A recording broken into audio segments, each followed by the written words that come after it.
after leaving Vienna, and long before Budapest was anywhere on the horizon. The Danube led me into a region of haunting solitude and desolate beauty. The river forgot all sense of direction there, spreading wide in every possible path. Unconfined by any main channel, it became a world unto itself, a vast, shimmering wilderness of marsh and water, where low willow bushes stretched for miles in every direction. On the large maps, I had seen this place marked in soft, dreamy blue. The color paled as it reached away from the riverbanks, and across this painted void were the drifting letters, Sümpfe marshes. A gentle warning, perhaps, or maybe an invitation. In the high flood of summer, the whole region becomes one with the water. Islands, sandbars, and shingle beds all disappear beneath the rising tide. But during calmer seasons, the willows return to dance in the wind, never tall or tree-like, but bending and bowing like soft grasses, their silver leaves catching the sunlight. It's a living plain, never still. As the breeze sweeps across, it stirs up waves, not of water, but of foliage. Green crests roll outward across the flatland, then turn silver white as the leaves flash their undersides to the sun. It's like watching the sea, but a sea of trees that never stands still. Here, beyond the grip of stern riverbanks, the Danube runs wild and joyful. It weaves and tumbles through an endless maze of channels, cutting through islands and sandbars with such speed and freedom it seems almost to sing. The water shouts in foam and fury, tearing at sandy banks, dragging entire chunks of shoreline into its current, reshaping everything as it goes. New islands are born each day, and just as quickly swept away again. Nothing here is permanent.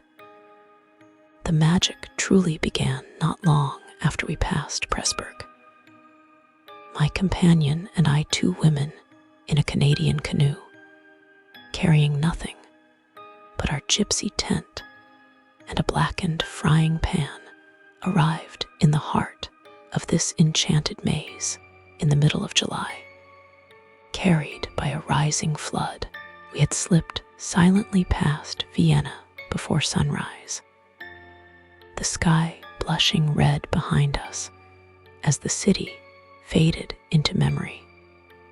A puff of smoke against the hazy blue hills of the Wienerwald. We stopped to eat beneath a roaring grove of birch trees at Fischer Raymond, then sped onward past Orth, Hainburg, and Petronell, once the Roman Carnuntum of Marcus Aurelius. The Carpathians loomed above us as we reached Thelsen, and there the March River joined the Danube from the left, marking our quiet crossing into Hungary. The current was fierce, pulling us along at nearly 12 kilometers an hour. The muddy water, clear sign of flood, threw us onto sandbars, spun us in whirlpools, and tossed us like a feather. By the time the towers of Pressburg rose in the distance, our canoe had already become a creature of the river, leaping like a wild horse, plunging beneath gray fortress walls, darting under the sunken chains of the Fliegende Brook ferry, and careening around a sudden left turn into the unknown. There, beyond that final curve, the world changed, as though someone had dropped a curtain on the last scene and drawn up a new one. Town vanished. Civilization vanished. There were no boats, no cottages, no smoke from distant chimneys, only water, wind, and willow. In less than half an hour, I felt like we'd stepped out of time into some secret, sacred kingdom of silence and motion. We laughed at the thought that we must have crossed an invisible border into a place not meant for ordinary travelers, a kingdom of willows and wonder, with rules all its own and unseen signs warning off those who dared enter without the proper spirit. It was still early afternoon, but the wind had worn us down with its relentless, joyous violence. We began to search for a place to rest for the night, but landing was harder than expected. The rushing water pushed us in, then pulled us back. The tangled willow branches grabbed at our hands, and every attempt to stop seemed to end with a shower of sand sliding into the river. At last, a strong gust shoved us sideways into a narrow backwater, and we managed to wedge the canoe's bow onto a small beach, the spray rising in celebration. We lay there, breathless and laughing, on the hot yellow sand. The wind was finally behind us. Above, a sky of cloudless blue blazed with light, and all around, the willows rose up like a wild chorus, thousands of slender, silver-speckled arms applauding, dancing, tossing their leaves with joy. It felt as though the whole land welcomed us in that moment, claiming us, just for a while, as its own. "What a river," I murmured, stretching out beside the canoe. Still breathless from the struggle to land, I was thinking of how far we had come from the Danube's delicate beginnings in the Black Forest, where in early June my companion had often had to wade knee-deep and push our craft through its shallow, uncertain waters. "Doesn't stand much nonsense now, does it?"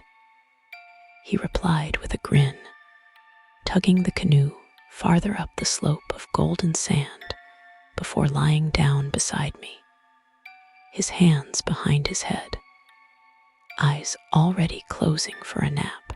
I stayed awake, content and silent, wrapped in the pure elements: sun, wind, river, and the warm sand beneath my back. I thought about the long trail that lay behind us, and the longer one still ahead, all the way to the Black Sea. And perhaps most of all, I felt a rush of gratitude for this journey, for the river itself, and for the companion at my side. The Swede, cheerful, resourceful, and endlessly curious. He had made so many of these wilderness voyages not only possible, but utterly joyful.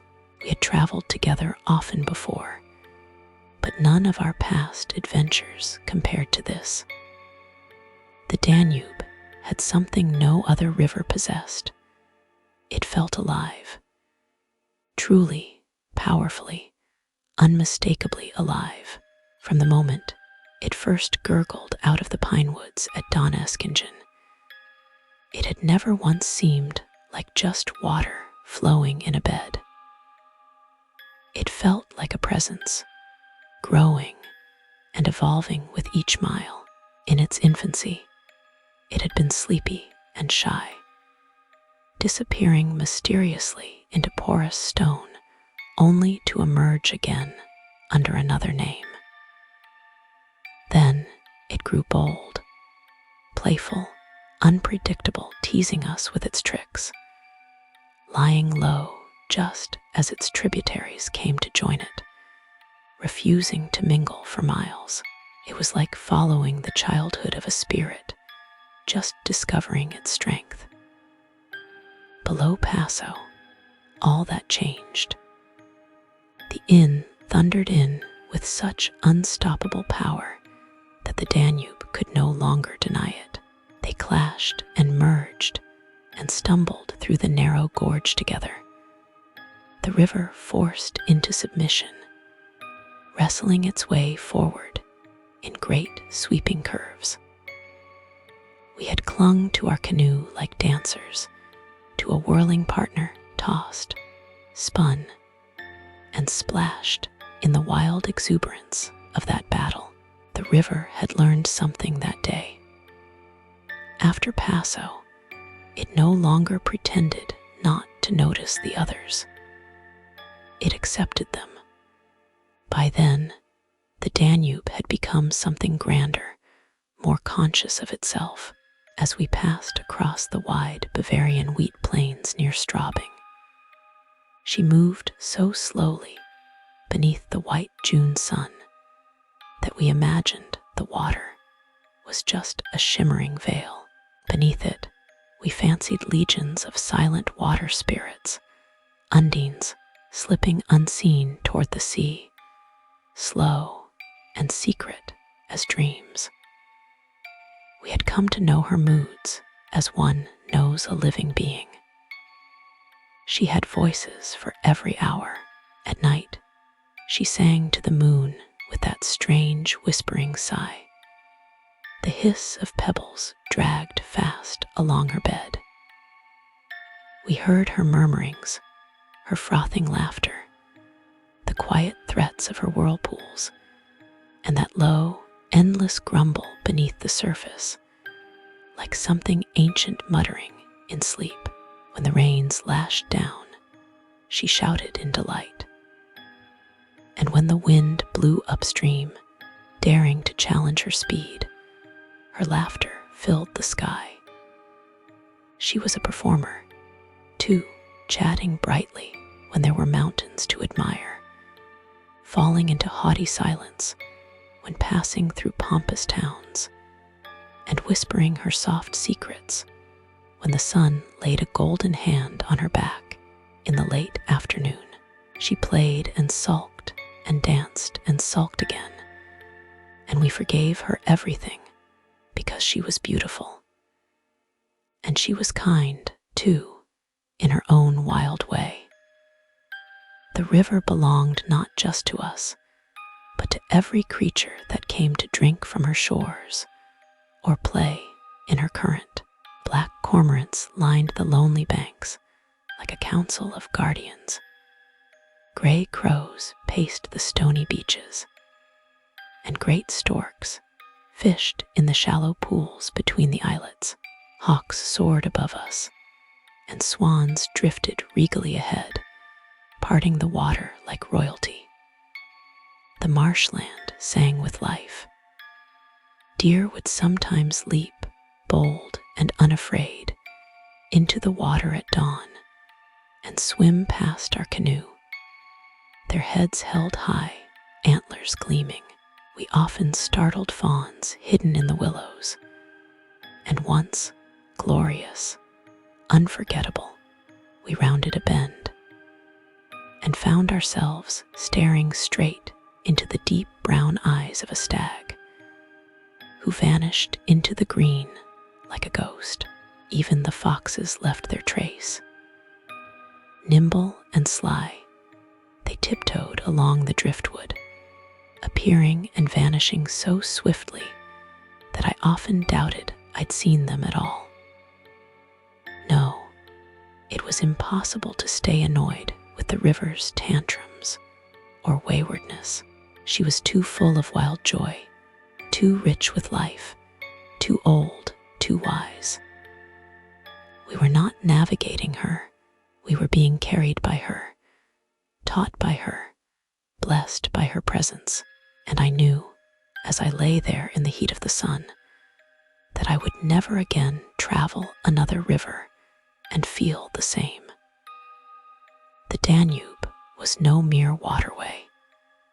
She was a legend in motion, after we had passed beyond Pressburg, something in the river began to shift, something subtle, yet unmistakable. The Danube, until then so full of mischief and wandering charm, suddenly grew solemn. It stopped trifling. It deepened, darkened. The playfulness drained away, and in its place rose a more commanding presence, one that demanded not only our respect, but perhaps even our reverence. We were halfway to the Black Sea now. You could almost feel the pull of stranger lands, far downstream lands beyond maps, beyond familiar names. The river seemed to sense this too. It became serious, grown up. It no longer invited us to play. It warned us. One of the first signs was its splitting. Without warning, the Danube broke into 3 great arms, veering apart and vanishing into the wilds, and no sign to tell us which one to follow. For a canoeist, it was like being handed a riddle where the wrong answer might mean disaster. A Hungarian officer we'd met in a little shop back in Pressburg, where we were buying our provisions, had warned us of this very thing. If you take the wrong channel, he'd said gravely, you may find yourselves, when the flood drops, 40 miles from anywhere stranded, high and dry. You may starve. No farms, no villages, no fishermen, nothing. He'd glanced from one of us to the other. I advise you not to continue. The river is still rising, and this wind will only grow stronger. The rising water hadn't troubled me. The river's strength felt almost protective now, like a powerful friend in a dangerous mood. But the idea of being abandoned, of the flood receding and leaving us marooned, was more serious. So we stocked extra food and checked our supplies again and again. We were cautious, but not deterred. And sure enough, his warning about the wind proved true. It roared down upon us from a clear, cloudless sky, until by mid-afternoon it had reached the ferocity of a full westerly gale. The willows bent sideways in submission.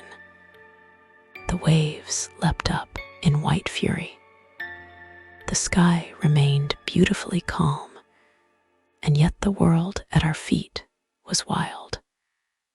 We made camp earlier than usual.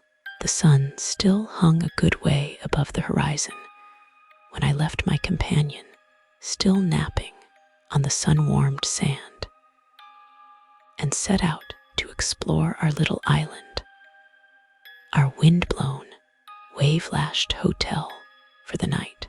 It was tiny, less than an acre of land, just a lifted bank of sand, poking barely a few feet above the river. At the far end, the wind whipped the spray into the air, tearing it off the crests of waves that crashed incessantly against the point where the island met the current. It was triangular, tapering to the upstream tip like the prow of a ship. I stood there for a long time, staring up at the flood as it bore down on me. Wave after wave, red with the colors of the sinking sun. The roar of the water was a continuous shout, as though the river was trying to warn or overwhelm or test me. The ground trembled faintly beneath my feet, and the fierce swaying of the willows made it seem as if the whole island itself were moving, adrift, caught in the river's fury. Looking upriver was like gazing up the slope of a wild, sliding hill, a cascade of crimson foam, and shouting water tumbling straight toward me, gleaming, dancing, full of primal energy. It was breathtaking. It was terrifying. The rest of the island was overgrown, thick with willows, knotted and tangled, their branches thrashing in the wind. Walking wasn't pleasant, but I wandered through it anyway, drawn to the changing light and the far views from the lower end of the island. Everything looked different. The light had gone behind me, and the river had turned dark, angry. The backs of the waves shone white with foam as they were driven forward by the endless wind. For a mile or more, I could follow the Danube's twisting path as it surged between the islands, only to vanish again in a great sweep into the forest of willows. And it was here, right here, that something began to stir inside me. There, where the river vanished into that living wall of green, I saw the willows differently. They no longer looked like bushes or trees. They reminded me of something older, stranger, like monstrous sponge creatures from some ancient age, crowding down to drink from the river, sucking it into their tangled bodies. They devoured the water. They swallowed the current whole. They overwhelmed it. The sensation was sudden, sharp. A chill crept into my limbs, though the air was still hot with sun. Something deep and instinctive stirred inside me, a warning perhaps, or just a shift in perception. The beauty of the scene hadn't diminished. It was still magnificent, still wild, still dreamlike. But now, layered beneath it, something else began to pulse, something I couldn't quite name. Midway between awe and wonder, a strange unease rose quietly within me. It was nothing I could explain.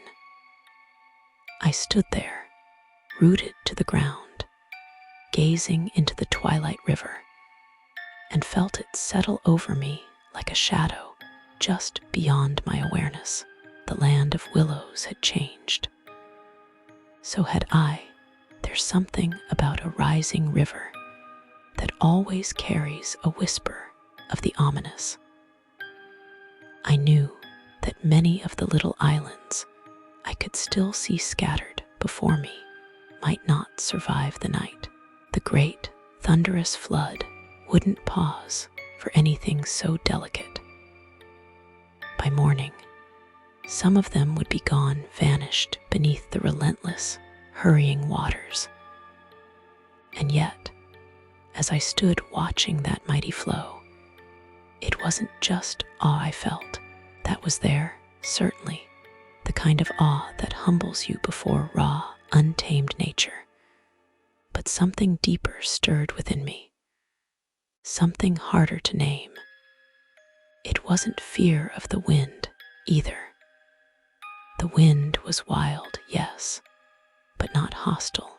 It was playing in its violent way, and I felt almost complicit in the game. A leaf among 1,000 other things swept up and tossed through the air.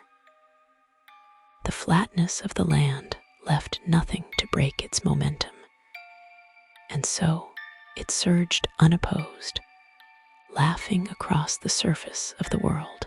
It exhilarated me. No, this strange unease that had crept into me had nothing to do with the wind, nor with the flood. It was more elusive than that. I couldn't place it. It floated somewhere just beneath the level of thought, an undefined disquiet, a murmur in the spirit rather than the mind.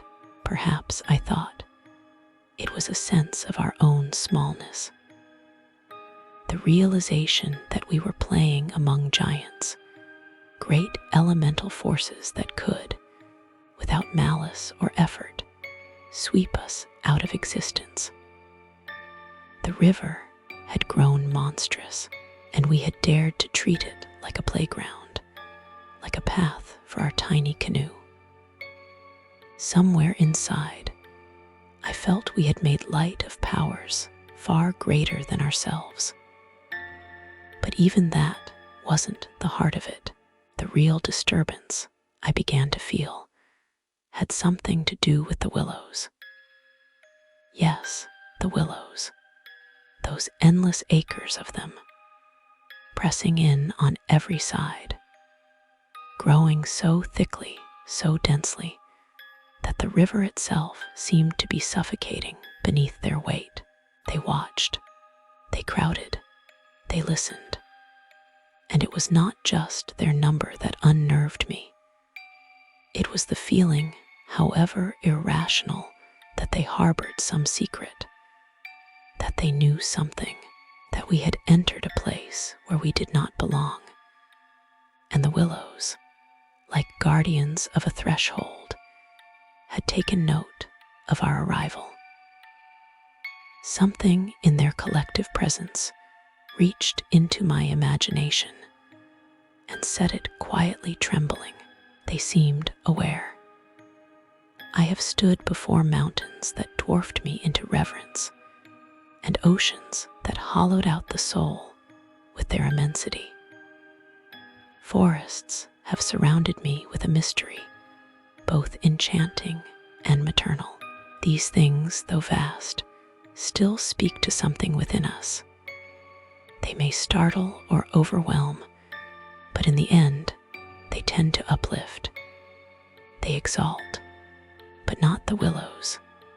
The willows offered no comfort, no kinship, no warmth.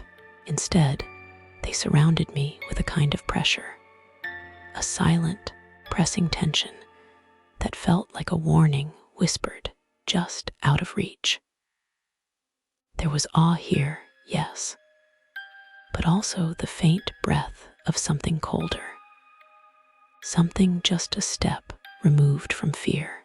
I couldn't shake the notion that we had intruded on some ancient, secret domain, an alien world, just barely hidden beneath our own. A place that had tolerated us, but did not welcome us. A place where we were being watched, and perhaps weighed.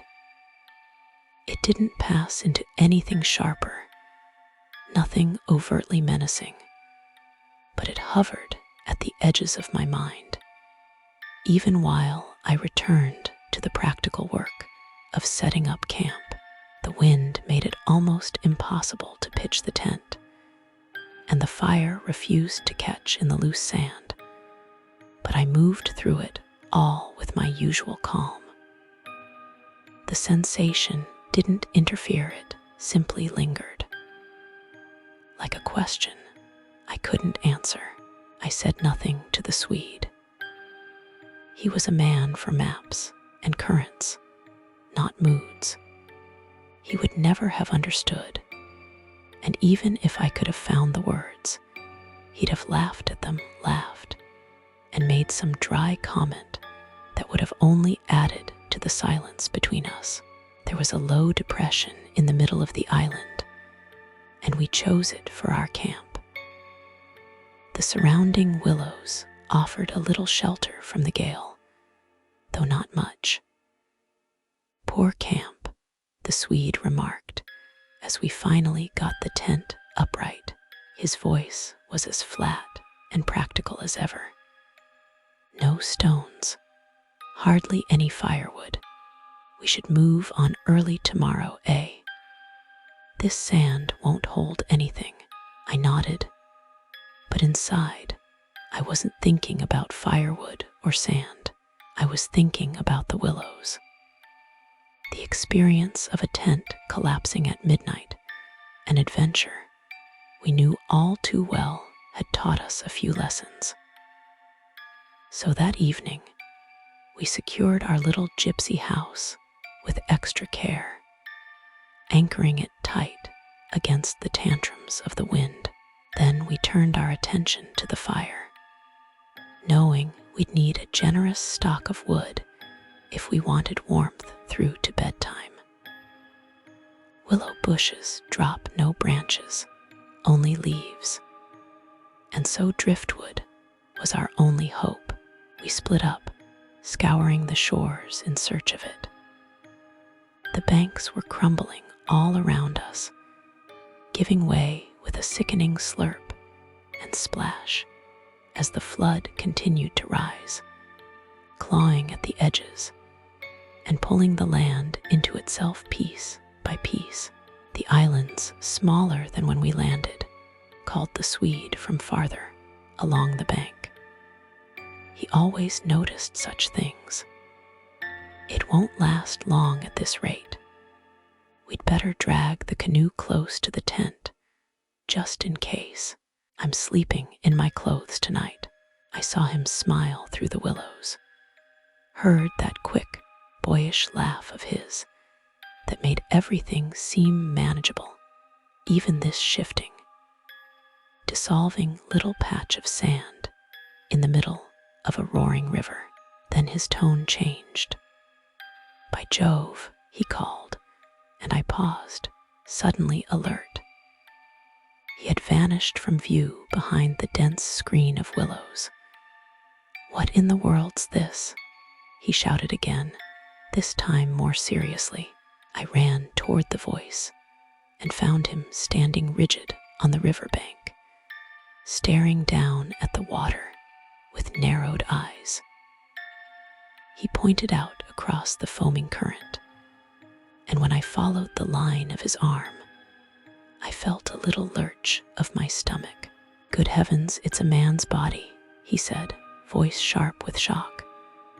"Look," something black tumbled over and over in the flood, partially submerged, sometimes vanishing completely beneath the surface, only to reappear with an eerie, sluggish roll. It was about 20 feet from shore, and as it drifted directly opposite us, it twisted grotesquely in the current. I saw the eyes first, reflections catching the low sun. They gleamed yellow. Then, without warning, the thing plunged forward, dove deep, and vanished in a blink. "An otter," we cried, almost laughing with relief, both at once. "By God, it's just an otter."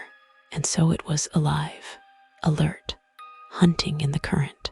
But for a moment, just for that moment, it had looked exactly like a drowned man, helplessly turning in the tide. The illusion had been so complete, it left me cold.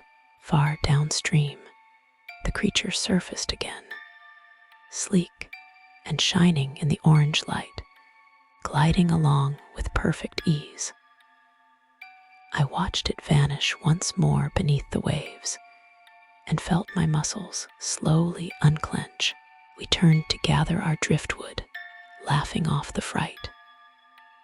But then, just as our arms were full and we turned back toward the camp, something else happened. Something stranger. This time it was a man.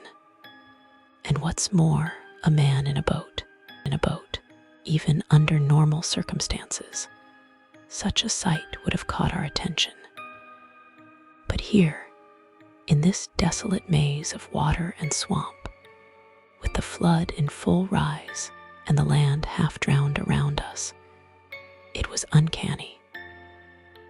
We stood frozen, staring. The craft moved quickly along the opposite bank, carried fast by the racing current. It was flat-bottomed, low in the water, and the man stood upright in it, balancing with surprising ease, steering with a long oar. He appeared to be looking across the water directly at us. But the light was strange, slanted, and flickering, and the river shimmered in such dazzling reflections that I couldn't quite focus. Everything looked slightly distorted, as though I were viewing it through imperfect glass. Was he signaling? He seemed to be waving or gesturing his arms, cutting wide motions against the dying sun. Then he began shouting something across the water. We could see the effort in the way his body tensed and leaned toward us, but not a single word reached us. The wind ripped his voice to pieces before it could arrive. I don't know why the scene disturbed me. It should have been ordinary, a lone boatman, perhaps a local, trying to warn us or inquire. But there was something odd in the way he moved, something frantic, urgent, a little too dramatic, perhaps, and it struck me suddenly that I couldn't quite be sure he was speaking to us at all. Then I noticed his hand rise to his forehead, chest, shoulders. "He's crossing himself," I cried, clutching the Swede's arm. "Look, he's making the sign of the cross." We both watched in stunned silence as the man repeated the gesture again and again, then pointed in our direction, his whole body seeming to plead, though for what, I couldn't guess. But whatever the reason, it sent a shiver down my spine that the wind couldn't explain. "I think you're right," the Swede said, lifting a hand to shade his eyes as he watched the man vanish into the shimmering distance. He seemed to dissolve rather than depart, one moment visible, the next absorbed by the fiery mist where the sun lit up the wall of willows and turned them into a vast curtain of crimson and gold. A light haze was rising now, blurring edges, softening the light. Everything shimmered. But what on earth is he doing out here at nightfall on a flooded river? I asked aloud, though mostly to myself. Where could he possibly be going at this hour? And those gestures, what was he trying to tell us? Was he trying to warn us? The Swede gave a short laugh, though there wasn't much amusement in it. He saw our campfire smoke and thought we were spirits. "Probably," he said. "These Hungarians believe in all sorts of nonsense. You remember that shopkeeper in Pressburg? She warned us, quite seriously, that no one ever landed here, that these islands belonged to something beyond human reckoning. Beings not of our kind." He gave a little shrug. "Probably thinks we're elementals or demons, or that they are, and we're fools for being here." He paused a moment, as if reflecting, and added, "He's a peasant. It was probably the first time he's ever seen people on this stretch of water. It frightened him, that's all, but his voice didn't ring true, and I knew him well enough to catch the change. It wasn't just what he said, it was what he didn't. Something in his manner had shifted, something quiet and subtle, but they're all the same. Normally, he would have chuckled easily, brushed it off, made a joke. But now there was a new tone beneath his words, an undercurrent. Trying to shake off the creeping feeling, I laughed too, louder than I needed to, wanting to hear something solid. "If they had any imagination," I said, forcing brightness into my voice, "they could people this whole place with the old gods Pan, or the river nymphs, the Lares and Numina of the woods and water." The Romans must have passed through here once, leaving their strange shadows behind. I stopped myself before I said more. The moment didn't need feeding. We turned back to the fire, where the stew simmered dutifully in its battered pot. My companion, by nature, wasn't inclined to wander into speculative talk, and just then I found myself grateful for it. His practicality, usually so unremarkable, now seemed oddly reassuring. He was exactly the kind of man you'd want beside you in the face of a storm or an accident. He could guide a canoe through rapids like it was a dance, shoot through whirlpools without a flinch. Solid, grounded, dependable. I looked at him, his light, curly hair tousled by the wind, his square jaw shadowed by the long day, and felt a rare surge of comfort. He was carrying a ridiculous heap of driftwood, twice the size of mine, and somehow that too felt stabilizing. Yes, I was glad, very glad just then, that he wasn't the imaginative sort. I didn't want someone who'd put words to the nameless feeling I couldn't seem to shake. The river's still rising, though, he said, almost to himself, as he dropped the wood with a grunt. If it keeps this up, this island will be underwater in 2 days.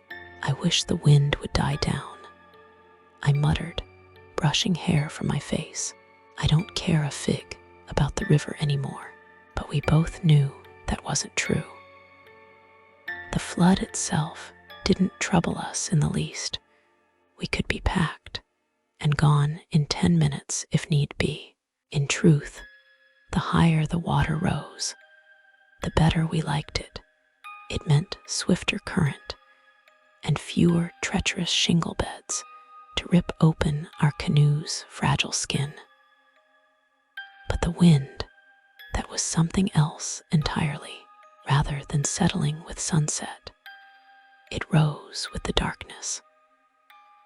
It roared overhead with new violence, tearing through the willow canopy, sending great shudders through the branches as though they were nothing more than paper. Now and again, we'd hear what sounded like distant explosions, like cannon fire muffled by space and trees, and the wind would slam against the river and the island in enormous, flattening gusts. It felt not like a storm, but like the passage of something vast and invisible through the night. Yet the sky remained clear strangely, unnaturally so, and not long after supper, the full moon crept above the horizon. It washed the entire river and the howling willow plain in a pale, merciless light. We lay near the fire on our patch of sand, watching the sparks whirl up into the chaos above. We smoked, talked in low voices about the journey behind us and the one still ahead.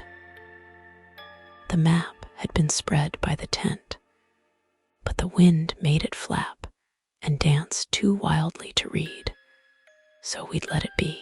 The fire was enough, warm and familiar, and we watched the flames while the river hissed and sucked nearby. And somewhere beyond, great chunks of riverbank fell into the current with slaps like gunshots. I noticed, after a while, that our conversations circled around everything but the present moment. We spoke of our camps in the Black Forest, of that storm on the Isar, of a strange inn we'd found in a Bohemian village, but not of this island, not of the otter, not of the man in the boat. Ordinarily, those things would have occupied our talk for hours, but now nothing. neither of us so much as mentioned them, as though by silent agreement we were keeping certain thoughts locked away. Somewhere just out of reach, wood was hard to come by, and with the wind howling the way it was, keeping the fire alive took real effort. The forced draft made it burn quickly. We took turns scavenging, pushing through the dense bushes or creeping along the slippery banks with a handful of moonlight to see by. I noticed the Swede always took longer than I expected, though he brought back loads twice the size of mine. I found myself resenting his slowness. It meant more time alone, and somehow I dreaded that. We were tired, both of us. The long fight against water and wind had left its mark. Early bed was the obvious choice, and yet neither of us moved toward the tent.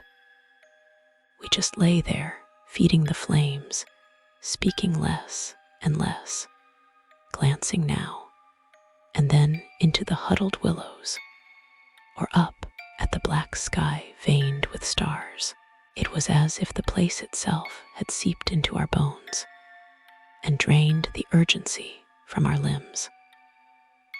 The silence, despite the constant roar of wind and water, felt sacred, like we had no right to speak above a whisper, and even that felt close to trespass.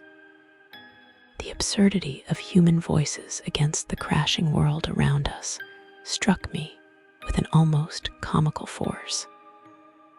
It was like talking aloud in a cathedral or shouting in a tomb. Unlawful, unsafe, the eerie grandeur of this forsaken island, it was beginning to press on us. It was not merely uninhabited, it was untouched, unknown. A strip of land clinging to the frontier between this world and some other, the land of willows, of water, of wind, and perhaps something else, something older. We had come here boldly, using it for our shelter, claiming it with fire and footprint. And now the island watched us as I lay back against the sand, the fire warming my boots. I looked up through the heaving tangle of branches to the stars. I felt the strangeness all around me, not just beauty, not just solitude, something else, something faintly dreadful, a pressure just beyond the senses. I rose stiffly. Once this burns down, I'm turning in, I said, and gathered myself for another round of firewood. He barely looked up, just gave a lazy nod as I stepped into the night. Oddly, he seemed more open than usual, more receptive to things I wouldn't expect him to notice.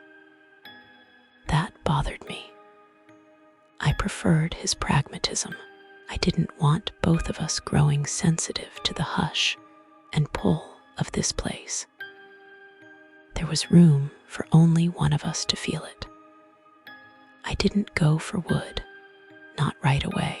Something pulled at me, a need to walk, to reach the far edge of the island where the view opened out. I wanted to be alone, but for what? I wasn't sure. There was a feeling inside me I needed to face, something buried, something I didn't want to carry into sleep. At the tip of the island, I stopped. The moon lit up the water and the plain in a wash of silver, and I stood there alone in the gale, surrounded by a sound like the breathing of 1,000 creatures just beyond sight. The island's spell fell on me completely then. I knew with my whole body that this was not mere landscape. Something dwelled here, something alien. I watched the water twist and foam. I heard the ceaseless murmuring in the trees, the willows, always the willows. They rustled and whispered, clicked and hissed. Sometimes they laughed high and thin like glass, and other times they sighed long and low. But what they whispered was not meant for me. It was their secret, belonging to the old earth, and the wind carried it from one to another like a chain. A language I could not know. They weren't just trees, not anymore. They were something else, something watching, and they moved, even when the wind faltered, shifting ever so slightly of their own will, as though they breathed, as though they listened. And something in me, deep and unmistakable, recoiled. There they stood in the moonlight, a legion of them, like some spectral army encircling our camp, shaking their countless silver spears in challenge. Still, patient, waiting, ready. It's strange, but some places seem to hold a distinct psychology, at least for those of us inclined to listen. For a wanderer, a camp can greet or reject. Sometimes that note doesn't reveal itself until the tools are put away, the meal eaten, the fire settled, but eventually it comes. And here on this island among the willows, it had come with a clarity I couldn't ignore. We were not welcome. That was the mood of it. Not just unfamiliarity, but rejection. I could feel it. We had crossed into a region that resented our presence. Perhaps it would tolerate us for a night, restless guests on borrowed land, but not longer. No, not longer. We were intruders, and the willows did not forgive trespass. Odd thoughts began to find me too vivid to dismiss entirely. What if those stooped and swaying trees were more than trees? What if they were alive in some other way, gathered now, waiting for the right signal, for the right gust, for the unseen hand of their God to send them surging forward in a rush of silver limbs and whispering leaves? I watched them for a long time, and it wasn't difficult to believe they moved, just a little. Crept in, retreated, huddled together more tightly. I'd turn my gaze for a moment, only to find their ranks thickened when I looked back. Their forms pressed closer to the center of the island, hostile, expectant. A night bird shrieked high above me, shrill and lonely. And as I turned, the ground beneath my feet gave way with a tremendous splash. A portion of the riverbank had collapsed. I stumbled backward just in time, heart pounding, half laughing at myself. These thoughts, they were fanciful. I knew that. Still, the Swede's comment from earlier rose in my mind. We should move on tomorrow. I found myself agreeing wholeheartedly. I had just started gathering driftwood again when I froze. Someone was standing directly in front of me. I hadn't heard a sound. The crashing wind must have masked his approach, but there he was, only a few feet away, watching me through the branches. The Swede. "You've been gone so long," he shouted over the wind. I thought something might have happened. There was something in his voice, beneath the words, that struck me. Not annoyance, not even worry, something closer to fear. And in that moment, I knew. The place had begun working on him, too. He hadn't wanted to be alone. Rivers still rising, he called, gesturing toward the shimmering water. And the wind's hellish. He always said such things, plain, obvious things. But it wasn't the words that mattered. It was the way he said them. They were an excuse, a signal. He needed not to be alone. Lucky our tents in the hollow, I shouted back. Should hold, I think. I tried to explain my delay with something about the wood, but the wind scattered my voice. He nodded anyway, a faint motion among the writhing branches. Lucky if we get away without disaster, he shouted again, and something about the way he said that made me want to snap at him. I felt it too, but I hadn't spoken it aloud. Not yet. There was something approaching, some shadow we both sensed, but dared not name. And putting it into words felt like calling it closer. We returned to the fire together and built it up one last time. Our feet stirred the embers until they blazed again, casting tall, flickering shadows against the willows. We looked around the camp, doing our final checks. Without the wind, the heat would have been stifling. But now it was just enough. I remember mentioning that, and how he replied, saying he'd prefer July heat to this diabolical wind. I recall how oddly those words struck me. There was something unnatural in the wind, and he had felt it too. Everything was in order. The canoe turned belly up beside the tent, paddles tucked neatly beneath her, the food sack strung from a willow branch, dishes washed and placed away from the fire, ready for morning. Order, familiarity, small comforts. We doused the fire with sand, smothering its glow, and then crawled into the tent. I left the flap open. Through it, I could see the quivering tops of willows silhouetted against the moon, the sky pale and unyielding above them. The wind slapped against the canvas like waves against a hull. But for all its violence, it was a steady rhythm like breath. The last things I remember were those sounds, the willows shivering and murmuring just beyond the thin walls of our little shelter. And then the pull of sleep took hold, soft, heavy, absolute. And for a while, it was kind. It took me far from the moonlit trees. I woke with a start. At first, I wasn't sure what had pulled me out of sleep. The tent still held fluttering lightly in its hollow, protected from the wind's worst tantrums, but something had changed. I lay still, eyes open, heart tight. Then I glanced at the watch pinned to the canvas wall. The moonlight was bright enough to see the time.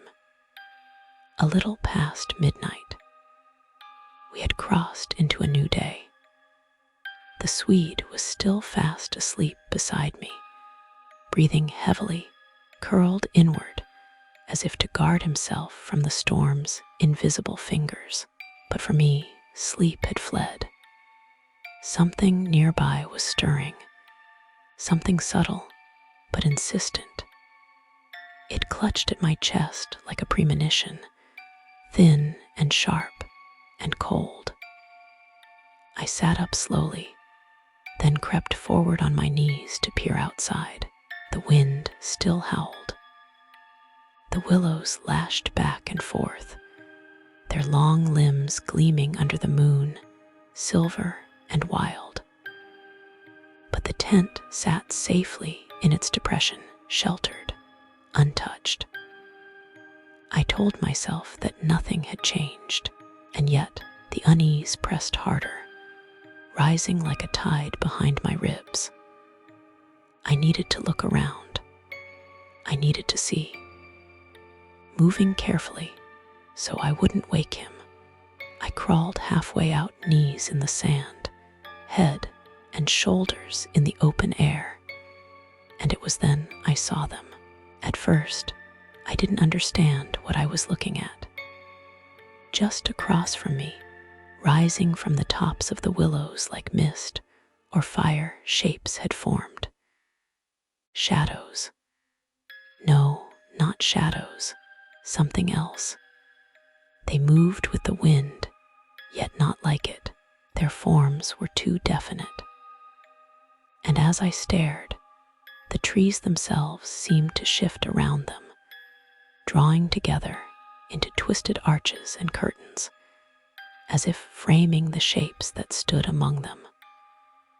I crouched motionless, stunned. Huge outlines, far too large to be human, wavered just above the tops of the trees, glowing faintly bronze under the moonlight. They were not illusions caused by swaying branches. I could see their bodies clearly now, rising in slow, spiraling procession. Not climbing, not flying, but emerging, as if passing upward through the trees themselves in one endless, fluid stream.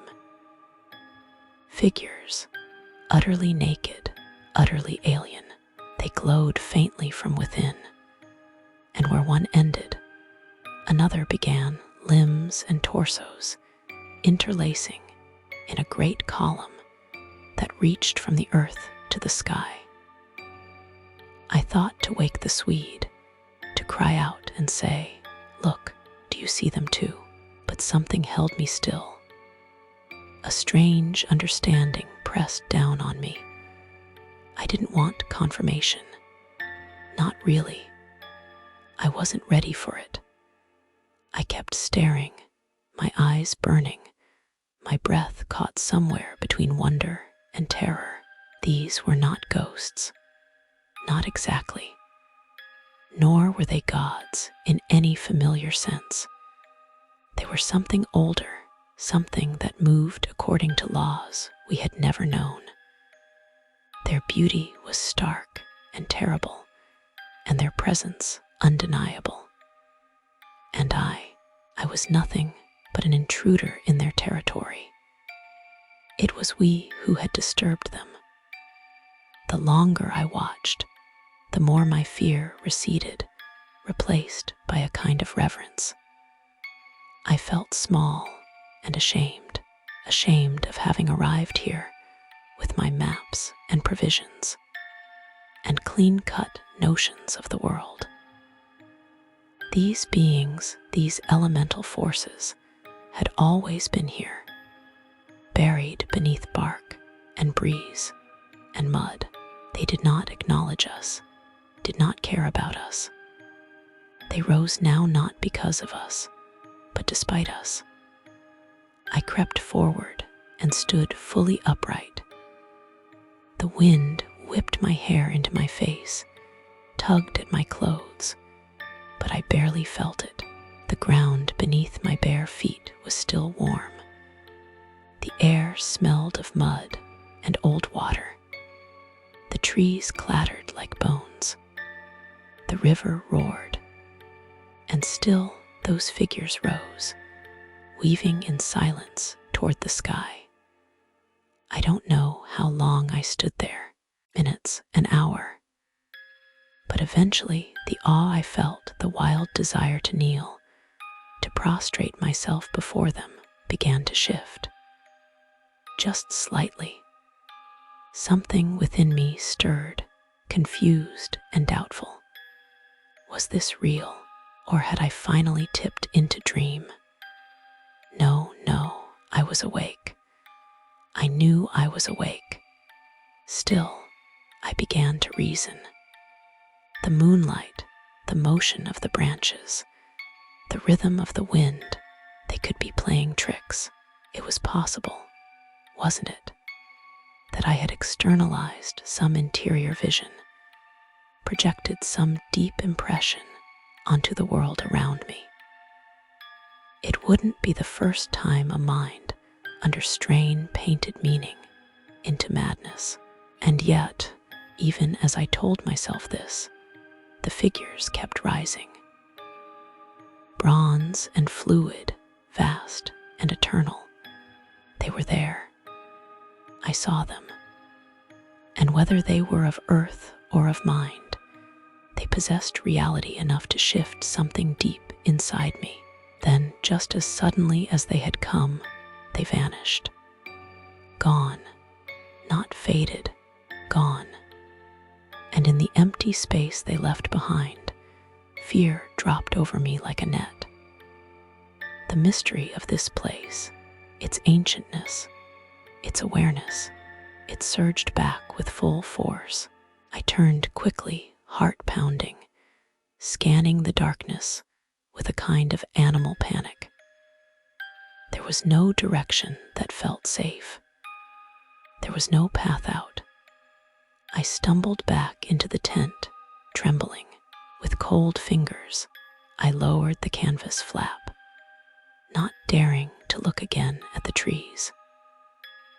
I burrowed deep beneath the blankets, stuffing the edges around my ears to block out the wind, trying to muffle its terrible voice. And then I lay there, curled like a child, as the willows roared above us, alive with something vast and watching. As if to convince me I had not merely dreamed the whole thing, sleep came only in patches, light and restless. Something beneath the surface of rest remained alert, like a guard posted in the ruins of a broken fortress. But when I awoke again, it wasn't the wind, nor the river, nor even any coherent sound that stirred me. It was a presence, a slow approach of something vast and invisible that pressed all thought and breath from me until I sat bolt upright, every nerve flaring. The tent was a cave of shadows. Outside, a delicate rustling like countless tiny feet stirred across the sand and canvas. I must have been hearing it for some time in my sleep. My skin felt clammy despite the heat. There was weight distinct, undeniable pressing from above, from the sides, as though the air itself had grown dense with intention. My mind scrambled for explanations. Was it rain dripping from the trees? Spray from the river flung sideways by the wind? A branch scraping? The answer struck me with sudden logic. A limb from the lone poplar must have broken in the wind, lodged above the tent and sagging. The next gust would bring it crashing.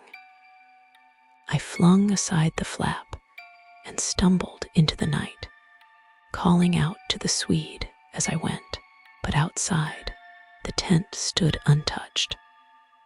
The poplar swayed in the wind like all the rest, tall and unbroken.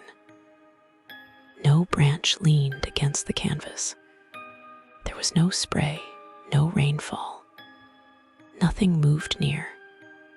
The air was dim with the early breath of dawn. Wind screamed like fury through the branches, but no light flickered from the fire's remains. The river thundered close at hand, swollen, angry, and foaming. In the east, behind the trees, the sky was peeling open, streaks of red breaking into the gray. I realized with a start that hours had passed since I had seen those ascending figures, and the memory struck me like an icy hand across the heart. I scanned the ground, our canoe overturned, the paddles lying nearby, 2 of them still, and the supply bag hung from the tree where we left it. But the willows, they seemed closer. Vast and hunched in the gloom, they ringed the little clearing like beasts pressing inward.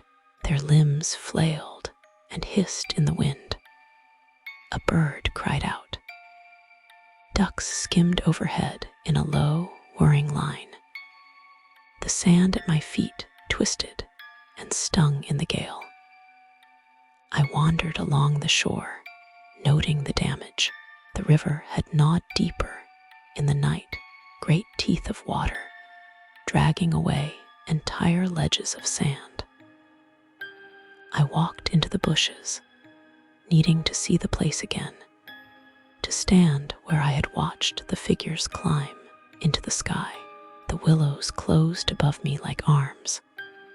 There, mid-stride, it came. A wave of fear rose up like floodwater, and I froze. Something passed me.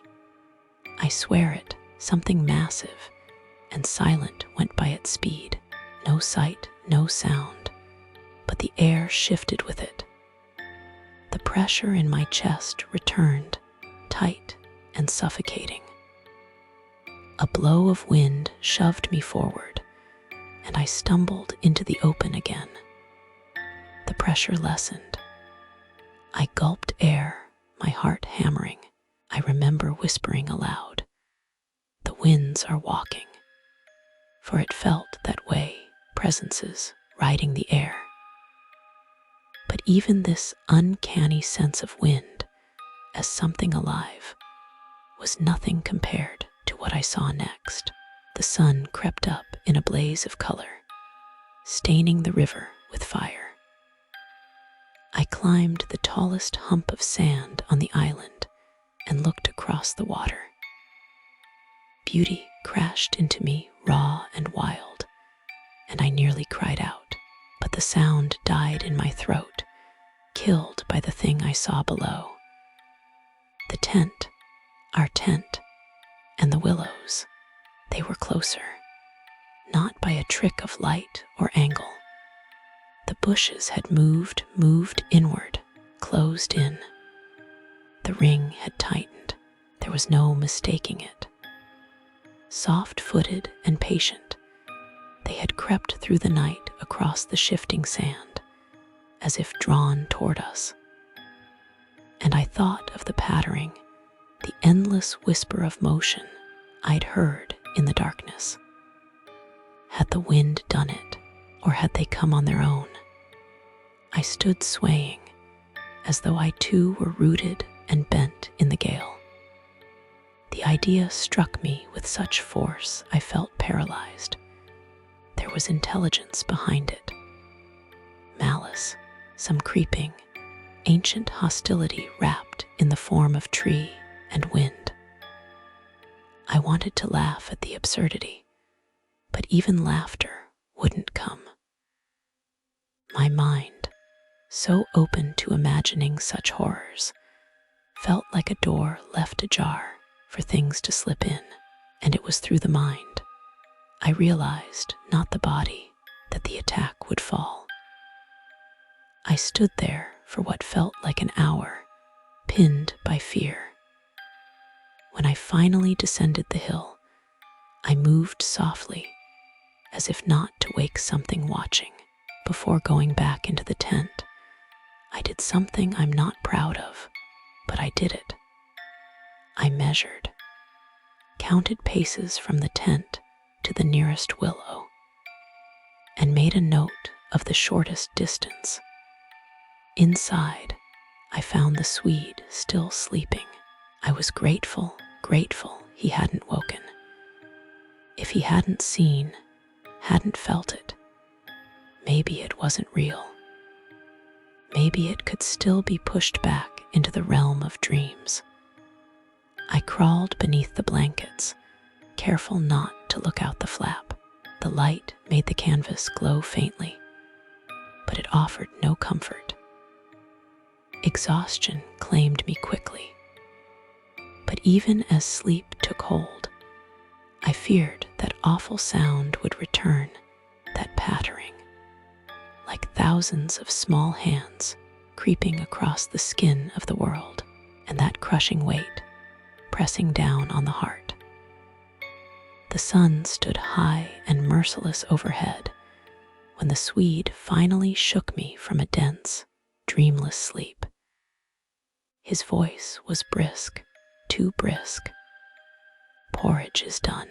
If you want a swim, now's the moment," he said. The smell of crisping bacon was already curling through the tent flap, a greasy comfort against the dry heat of the day. I sat up slowly, still entangled in the residue of sleep. "Rivers still rising," he added casually. "A few islands have vanished entirely.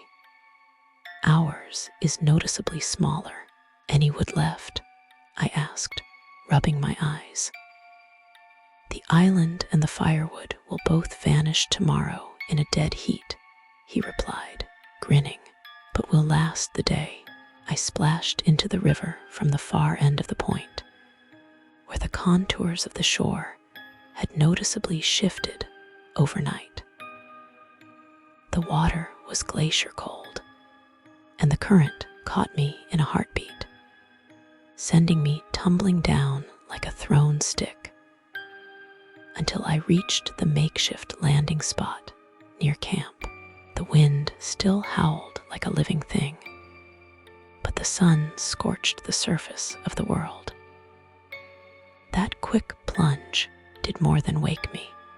It burned the unease out of me like steam boiling off the skin. I emerged cleaner somehow. The terrors of the night washed out, or so I told myself. Yet, as I stood drying in the gale, the full meaning of something the Swede had said finally clicked into place. Enough to last till tomorrow, he had assumed casually, without debate, that we were staying another night. The change struck me like a slap. Only hours before, he had been adamant that we must go at dawn. Now he talked of breakfast and wood and porridge, as if we had never made a plan to leave. Something in him had shifted. But why? As we ate, half laughing at the way gusts of wind peppered our food with river spray and sand, I noticed how much of the island had vanished since the evening before. The banks collapsed visibly even during the meal, crashing into the water with soggy thuds and casting great clouds of mist into the air. My companion talked incessantly about steamers, channels, flood currents, anything but the island itself. He seemed eager to discuss external dangers, things with names and logic. But I couldn't shake the feeling that something inside him had cracked open overnight. He was different now. There was a tension in his voice, a guarded flicker in his movements, and a new shyness that wasn't really shyness at all, more like caution. Fear. And though he tried to speak easily, his words were chosen too carefully. He barely touched his breakfast, and uncharacteristically, didn't even light his pipe. He sat with the map spread out on his knees, tracing lines with a fingertip, as though trying to will an exit route into being. I took a deliberate tone. We should get off in an hour. Best to be ahead of the current. He didn't look up. Absolutely, if they'll let us. That stopped me cold. Who'll let us? The current, I said, trying for levity, but already chilled by his meaning. He glanced at me at last, and the look in his eyes confirmed what I feared. No, he said flatly. The powers of this place, whatever's here, if it lets us go. He tapped the map, as if the very paper were complicit. If the gods dwell anywhere still, they dwell here. I managed a hollow laugh. The elements are always immortal, I suppose, but I saw the seriousness hadn't lifted from his face. He stared at me through the shimmer of heat rising off the frying pan and said something that stiffened the skin on the back of my neck. We'll be lucky if we leave without further disaster. It was the word further that did it, the acknowledgement that something had already happened. I knew then I had to drag the truth from him like a bad tooth. So I asked, straight and sharp, "What disaster? What's happened?" He hesitated, only a breath. "The steering paddle's gone." I sat bolt upright. "Gone, the rudder," he nodded. "And there's a split in the canoe's base." A sick feeling pressed into my chest. No steering paddle meant no control. A tear in the bottom meant certain sinking in the middle of a flooded river. But what, how? He stood without answering and led me back to the overturned canoe. It still lay as we'd left it, but now there was only one paddle beside it. He picked it up and handed it to me. "There's the rent," he said, pointing to the canoe's underside. I stepped forward and bent over. The tear ran long and clean, almost surgical. A thin sliver of wood had been removed as if by intent, and daylight showed right through. No snag could have done it, not like this. We both knew it. Had we launched without noticing, we'd have been halfway across the channel when it filled with water and capsized.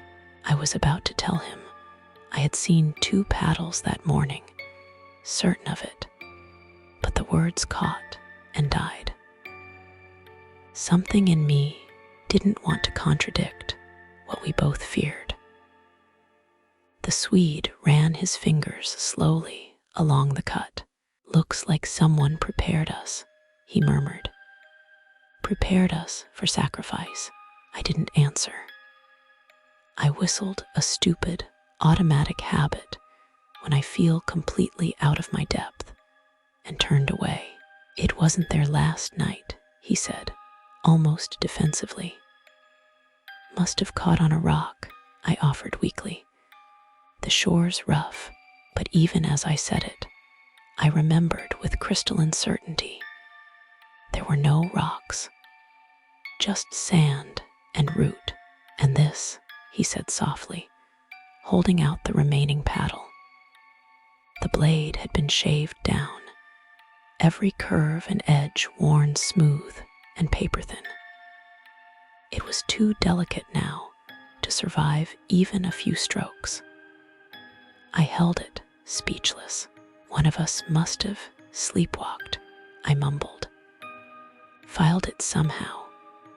Or maybe sand particles in the wind eroded it." "Ah," he said, with a laugh that held no humor. "You have an explanation for everything." Then he turned and walked away, vanishing into the willow maze like a man, searching for a way out of his own thoughts. Left alone, I turned the evidence over in my hands. The rent, the paddle, the absence, the empty space where a second paddle should have been. None of it made sense. None of it could make sense. And yet, what disturbed me most wasn't the damage. It was the look in his eyes. Something in his mind had changed. That resolute, dependable nature I had always admired had fractured. He was afraid, deeply afraid, and worse still, he was hiding things. He was watching, listening, waiting. I examined the tent and the area nearby. My earlier measurements hadn't changed, but something else had. Now, scattered around the sand, were dozens of small hollows, smooth, bowl-like depressions, some the size of cups, others as wide as basins. The wind, I told myself, little whirlwinds, like in a city street. It sounded reasonable, but not true. Nothing about this place felt true anymore. By midday, we had the pitch boiling and set about mending the canoe.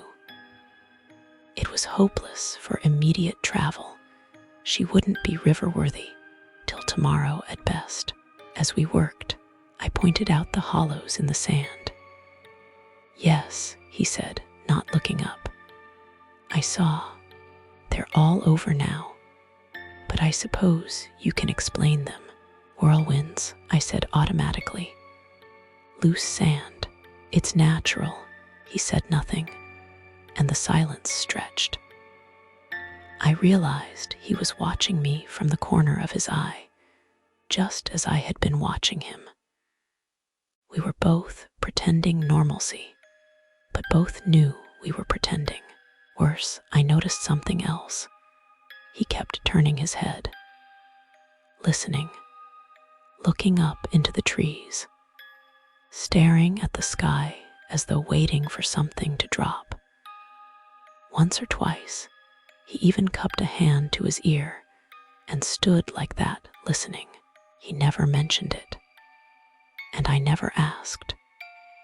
But as we bent over that canoe, mending it in the fierce wind and blazing sun, both of us knew something was watching us, waiting, and the willows, ever so slightly, seemed closer. By late afternoon, the sun cast long shadows, and the wind had finally begun to ease. We worked quietly in the lull, patching the canoe and pretending everything was normal, though the silence pressed down just as heavily as the wind had. It was the Swede who finally broke it. "Strange thing," he said suddenly, his voice low and quick, as though needing to say something he'd been holding back. "About that otter last night." I looked up, startled. His tone caught me off guard. I had expected a different kind of comment entirely. "Otters are shy. That tells you how wild this place is," I said, trying to steer it lightly. But he cut me off. "No, that's not what I mean. I mean, do you think it really was an otter?" "What else could it be?" I asked. But I already knew this was the beginning of a conversation I didn't want to have. "You saw it after I did," he continued, almost to himself. "But when I first glimpsed it, it seemed much bigger." I laughed nervously. The sunset was playing tricks. Everything looked bigger in that strange light. He stared off over the river, frowning. It had strange yellow eyes. "That was the sun too," I said, forcing more laughter into my voice. "Reflected off the water or something." Then I caught myself, about to bring up the figure we'd seen in the boat. But something in his expression, that still listening look, made me stop. A few minutes passed in strained silence. Then he looked straight at me, pitch-dripping caulking tool in hand, and said, "I did wonder what that thing in the boat was. It didn't move like a man. It rose too fast. The whole thing just rose out of the water." I dropped my tools. My laugh came too loud, too forced. "Look," I said sharply, "this place is strange enough without us inventing monsters. That boat was a boat. The man was a man. And that otter was an otter.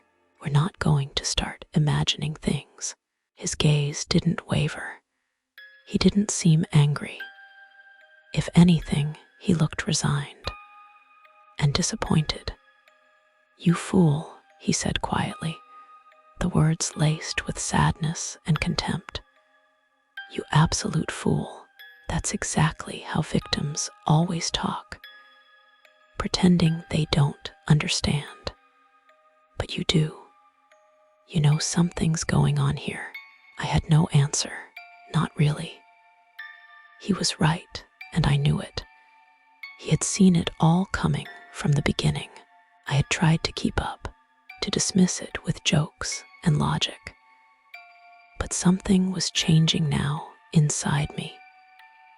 My fear deepened. Something terrible was approaching, and unlike him, I hadn't prepared. "But you were right about one thing," he said after a moment, his voice softer. "Best not to talk about it, not even think about it. What we think becomes what we say, and what we say happens." That afternoon passed in a haze of tense activity. We fished. We watched the island slowly crumble into the water, the river swallowing it inch by inch. The wind finally died down around 5. After 3 days of endless roaring, the silence was its own kind of madness.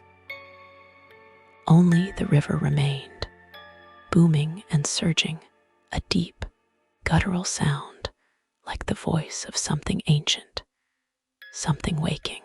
It was strangely musical, in a way the wind had never been. But it was monotonous, heavy, like a funeral dirge. And somehow, in the quiet, it became far worse than the wind had been. The sunlight faded, the sky turned gray, and the world seemed to lose all color.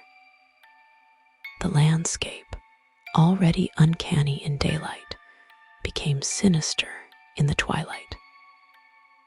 I began to dread the nightfall, not just the darkness, but what might come with it. I found myself watching the eastern sky, counting how long until the moon might rise, wondering if the gathering clouds would block it. The willows loomed darker. Closer, they rustled softly even when the air was still, shivering from their roots like something alive. Sometimes they shifted as if turning toward us, listening, waiting. I caught myself staring at them too long and had to look away. Their very ordinariness made it worse, like familiar faces twisted in unfamiliar ways. It was as if the land itself had begun to change. The whole island had taken on a personality, malevolent, intelligent, and we, foolish intruders, were under its gaze. Whatever these forces were, I could feel them closing in. And more, I began to believe what the Swede had said. We weren't just in danger. We were the intended victims. I had slept deeply that afternoon, recovering from the fatigue of our fractured night. And though my body felt stronger, my mind seemed more vulnerable than ever. Sleep had cleared away exhaustion, but with it, the small buffer I'd had against fear. I was more alert now, too alert, and more exposed to the strange atmosphere pressing in around us. I tried to laugh it off, pinning my nerves on rational causes: stress, sleeplessness, overwork. But the truth was harder to ignore. The dread came creeping back, quiet and steady, like dusk through the trees. We had secured the canoe earlier, covering it carefully with the waterproof sheet. The Swede had tied down our last remaining paddle with cord to the base of a tree, a wise move, given how easily the wind might have stolen it too. From 5 o'clock onward, I busied myself preparing dinner, grateful for the distraction. It was my turn to cook. We still had potatoes, onions, a few slivers of bacon fat for flavor, and a thick, greasy residue of former stews caked to the bottom of the pot. I broke black bread into it, and the result was thick and satisfying. For dessert, plums stewed with sugar, and then strong black tea with powdered milk. With a good pile of wood stacked nearby and no wind to scatter the fire, it was, in practical terms, an easy evening, but nothing felt easy anymore. My companion sat nearby, quietly watching me cook. He occupied himself cleaning his pipe and offering the kind of half-hearted advice that comes with being off-duty. He had been silent most of the day, focusing instead on sealing the canoe, reinforcing the tent ropes, and collecting firewood while I slept. We hadn't spoken about the other things, those impressions, that strange figure, the unnatural island. The only words he had for me were about the island's gradual disintegration. He estimated, grimly, that it was now a third smaller than when we'd first landed. The pot had just started to bubble when I heard his voice call from the riverbank. "Come here a second," he said. "Listen to this." I joined him quickly. He stood with one hand cupped around his ear, the other held out toward the distant shore. The willows were still. No wind. No branches stirred. "Now do you hear it?" he asked, eyes narrowed. At first, all I heard was the low, constant rush of the river and the wet hiss of its surface currents. But then, faint and far, I caught something else.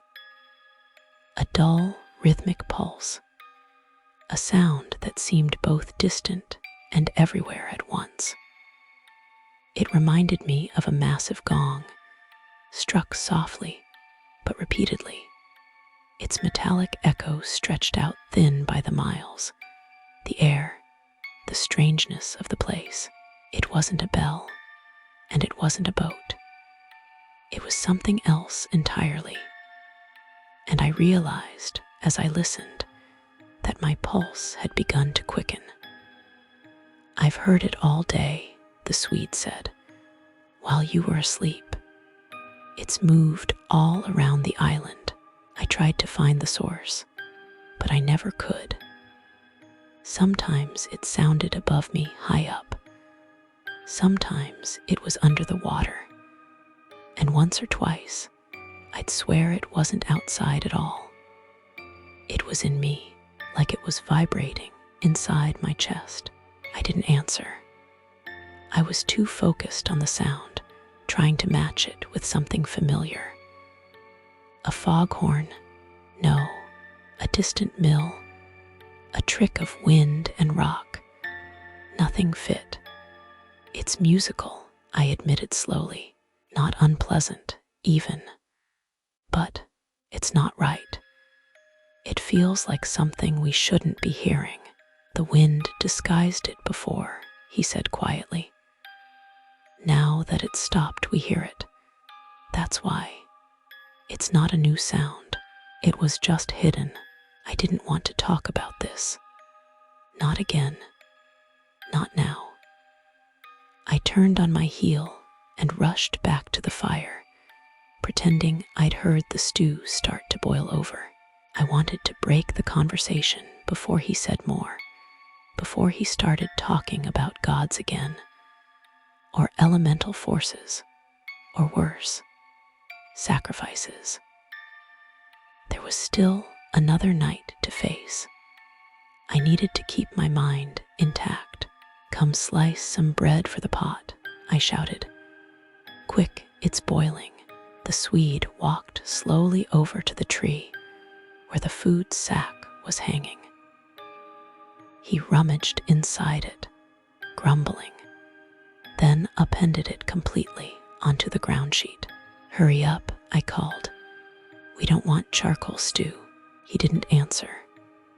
A few seconds passed. Then he burst out laughing. It was sharp, loud, unnatural laughter, half shock, half hysteria. "It didn't belong here. There's nothing here," he yelled, laughing harder now. "No bread, it's gone. They've taken it." I dropped the spoon and rushed over. The contents of the sack lay scattered, but the bread was indeed gone. And just like that, a weight dropped into my chest. I laughed too, suddenly, sharply. I had to. It was either that or start screaming. The sound of it, his and mine together, was grotesque.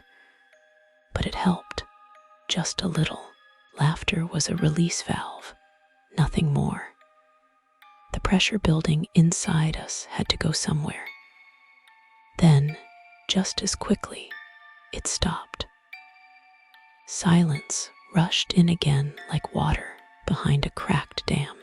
"How criminally stupid of me," I said, grasping for logic. "I must have left the loaf behind at Pressburg. That shopkeeper distracted me. She wouldn't stop talking, and I must have left it on the counter or something." The Swede didn't respond. He was staring into the sack. "The oatmeal's lower than it was this morning," he said quietly. Why did he have to say that? I felt a surge of irritation. Why notice that? "There's still enough," I said, stirring hard. "We'll get more tomorrow, Comorn or Gran. Either way, we'll be out of here by tomorrow night." He began repacking the food in silence. "I hope so," he muttered, just loud enough to hear. "Unless we're claimed first." He laughed again softly, without humor, and dragged the sack into the tent, probably to keep it safe, though from what neither of us would say aloud. As he worked, he mumbled something to himself. I couldn't make out the words, and for once, I was glad I couldn't. Our meal that evening was a quiet, joyless affair. We ate almost in silence, each of us avoiding the other's eyes, focused only on keeping the fire alive and bright. And as we settled into the long night, the dread I'd carried with me all day grew stronger, more insistent. It wasn't fear in any active or immediate sense, at least not yet, but its vagueness made it all the more unsettling.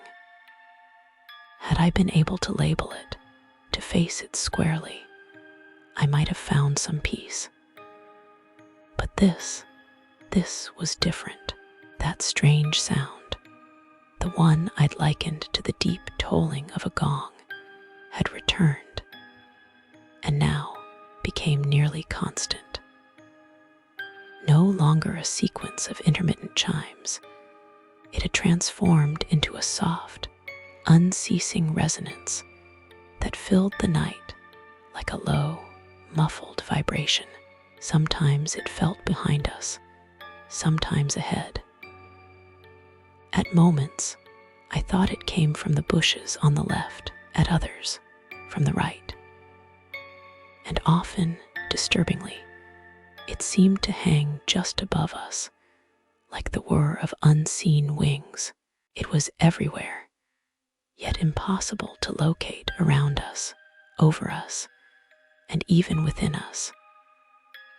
We sat smoking in a thickening silence, the strain between us almost unbearable. What unsettled me most was not knowing what to expect.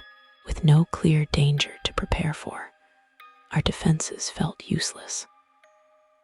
And the rational explanations I'd given earlier in the sunlight now struck me as hollow and absurd. I could see that sooner or later I'd have to talk to the Swede, openly, like it or not. We were spending the night together in the same tent. I needed his mind steady beside mine, and for that, honest conversation was necessary. Still, I avoided it as long as I could, pretending not to notice the cryptic sentences he would toss out into the dark. They weren't even addressed to me directly, more like pieces of his thoughts, too heavy to hold in. He spoke them like a man trying to be rid of something he couldn't digest. They came out of him like sickness. "There's something here," he said once, staring into the fire. "Something that works against order, against life. We've stepped out of safe territory." Another time, after a particularly loud burst of the gong-like hum, he said in a quieter, almost musing tone, "I don't think a gramophone would catch that. It's not something heard with ears. It doesn't reach through the air. It's inside. It feels like a fourth-dimensional sound might feel heard from within." I said nothing. I just edged closer to the fire and scanned the darkness. The sky was fully overcast. No moonlight slipped through the clouds.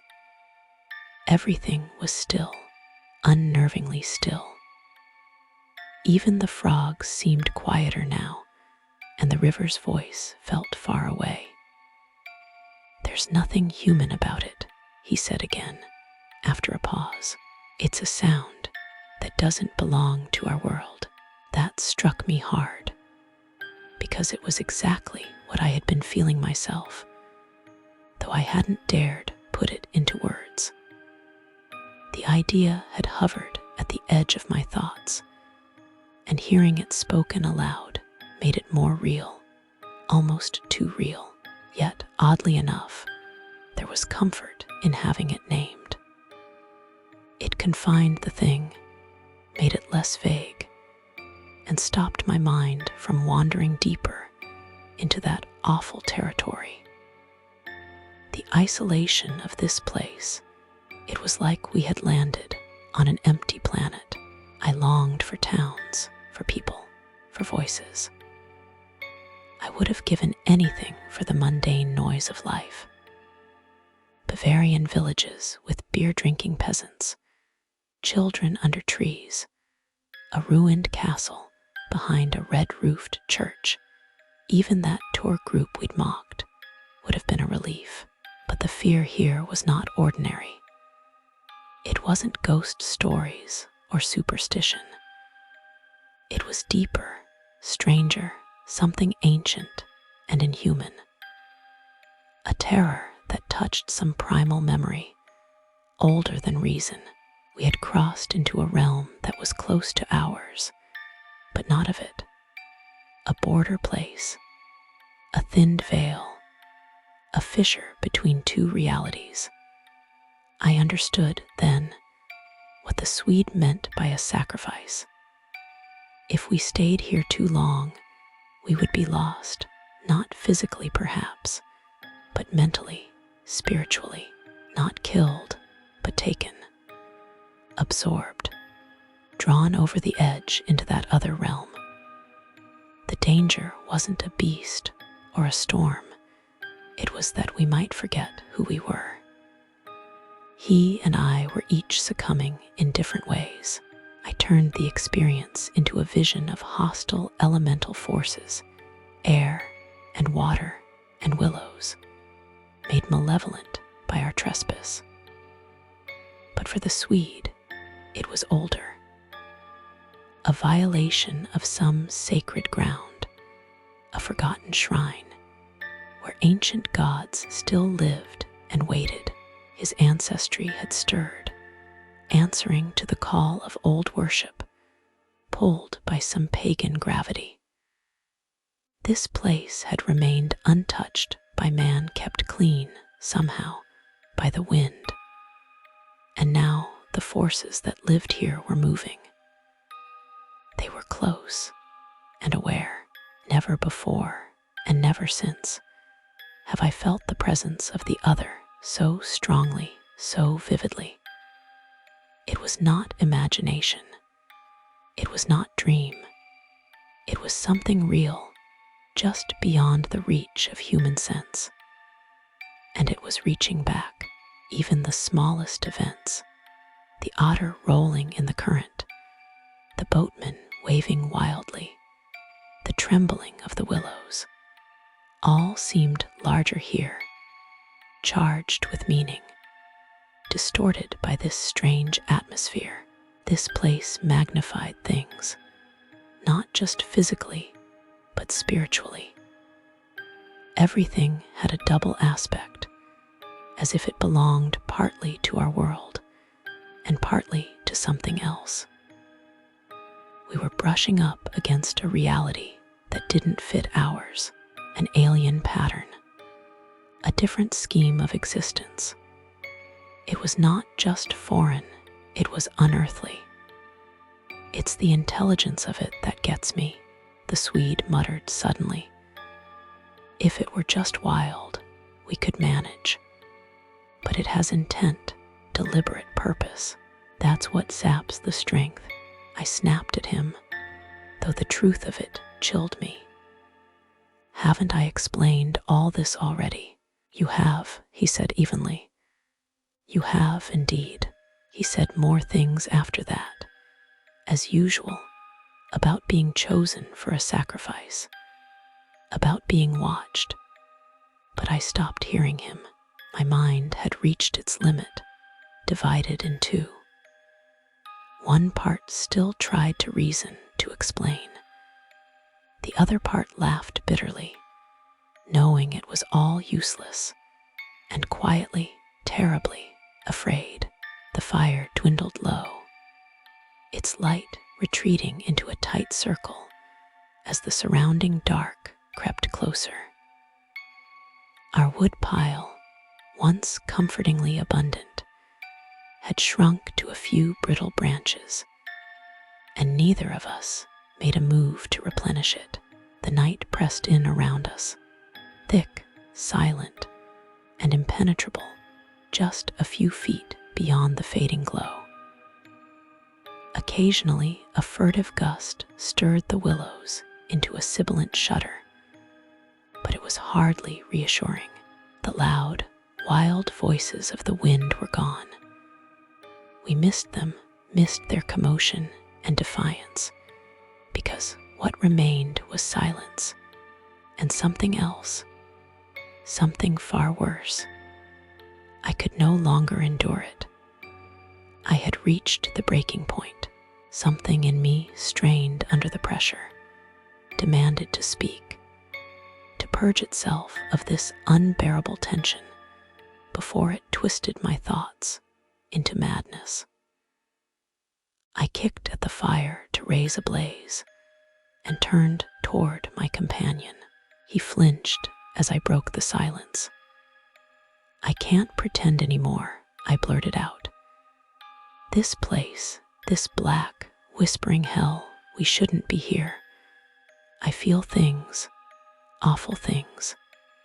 I can barely hold it together. If that other shore were different, any different, I think I'd swim for it right now." The Swede's face, already pale from long days in the sun, turned nearly bloodless. But when he spoke, it was with a startling calm that only emphasized his inner strain. "We can't escape it," he said, voice low and steady, "because it's not physical. You can't outrun a thing like this. We've stumbled into something beyond explanation, and our only hope is to remain still. Utterly still, Maybe then they won't notice us. His tone was that of a man discussing disease, precise, clinical, but deeply unnerving. The fire cast his face in flickering gold and shadow, making his steady eyes look like pits. He went on, I think they're aware of us, but they haven't quite found us yet. Like someone sniffing around for a gas leak, they know something's off, but they haven't zeroed in. The canoe, the missing paddle, our food, those were clumsy attempts. They're still groping. It's our minds they're feeling for. We can't give ourselves away. Give ourselves away how? I asked, though I feared the answer. With thought, he whispered. With fear, with imagination. It's not death they bring. Not directly, it's worse than death. It's erasure, substitution, loss. You don't die, you're replaced. Not destroyed, but overridden, and the you that you are is gone. His words hit me like a blow. He leaned closer to the fire, and I could no longer meet his gaze. All my life, he said, quieter now, I've felt something else, another world, just on the edge of this one, a place where immense beings move and ancient purposes unfold. Not gods, not spirits, those are human things. No, these are other. They don't care for humans. They don't know us. But here, the veil between our worlds is thinner than it should be. And they've noticed us. A kind of horror that defied words crawled through me. My mind tried to resist it, to turn away. But he pressed on. I used to think maybe they were elemental, he said. You thought old gods. But no. Those at least have some relation to man. These are beyond. It's pure chance that our world brushes theirs here. Chance that we've come to a place where the boundary has frayed. The fire hissed and popped between us. I barely heard it. And what can we do? I asked, trying not to sound desperate. He looked away, face set like stone. A sacrifice, he said flatly. Something to distract them, to draw them away. Just enough time for us to slip free. Like tossing meat to wolves, so the sleigh can escape. But he stopped, and then added with terrible finality. There's no one left to sacrifice. I stared at him. For a moment, I couldn't breathe. He continued, eyes scanning the darkness. It's the willows. The willows are only the masks. It's the ones behind them, the ones through them, that we must fear. And if we show weakness, even in our thoughts, we're theirs. His voice, still calm, chilled me more than hysteria ever could. If we can make it to daylight, he said, if we can just last a little longer, we might escape. But we can't let them see us, not mentally, not emotionally. Ignore them. Pretend we feel nothing. Don't give them form. Don't give them name. Even in thought, I asked, voice barely audible. Especially in thought, he said, nearly trembling now. Thought shapes things there. Thought manifests. Think of them, and they'll find you. I stirred the fire again, desperate to hold back the dark. I yearned for dawn with a hunger I'd never known, longed for it with a child's fear of the night. Were you awake last night? He asked suddenly. Barely slept, I admitted. And you heard it, the feet, the 1,000 endless little footsteps. I nodded. And that pressure, the feeling above the tent. something massive right above us, as if the air was about to crush us. He nodded gravely. The atmosphere was altered, denser, heavier, like gravity thickening. And that humming, he glanced upward, then corrected himself around us. Not above. Listen closer. I did. That low, gong-like vibration rolled continuously in the night, threading itself through everything. It's their sound, he said. Not a signal, not a voice. It's the resonance of their world seeping into ours. And the willows, his eyes locked with mine, they hum because they've become symbols. Symbols of the breach. Of them, he leaned forward again, eyes bright, his voice now a fervent whisper. We have to go on like nothing's wrong. Sleep, act normal. Think ordinary thoughts. If we acknowledge them, even inwardly, we give them access. What we think happens. I nodded, unable to speak, but his words struck deep. I knew he was right. I felt he was right. One last thing I managed. The sand funnels, those hollows all over the ground, what do you think those are? He didn't answer immediately. Then, in a voice quieter than ever, he said, I think they're places where the veil has worn through. The surface sinks where their world presses hardest. Places where something might come through. No, he cried, forgetting to whisper in his excitement. I dare not, simply dare not, put the thought into words. If you haven't guessed it, I'm glad. Don't try. They put it into my mind. You must fight to keep them from planting it in yours. He lowered his voice again to a whisper, and I didn't press him. I had enough horror in me already. We fell silent, puffing at our pipes like men clinging to some last comfort. Then, something trivial happened, trivial, but enough to jolt my mind into a different gear. I looked down at my sand shoe. There was a hole in the toe, and suddenly remembered the London shop where I'd bought them. The bored salesman, the wrong size, that faint smell of leather and polish. It brought with it a flash of the normal world. Roast beef, ale, taxicabs, policemen, brass bands, things solid, sane, and utterly unrelated to the nightmare swamp we now inhabited. The effect was instant. I laughed aloud, truly laughed. You damned old pagan, I cried at him. You imaginative idiot. You superstitious heathen. You. But the words died in my throat. From above came a cry, high and strange, and then a rush of cold air, as though something vast had swept down out of the sky. My blood turned to ice. The Swede had gone white to the lips. He stood rigid, staring at me across the fire. After that, he said hoarsely, we must go.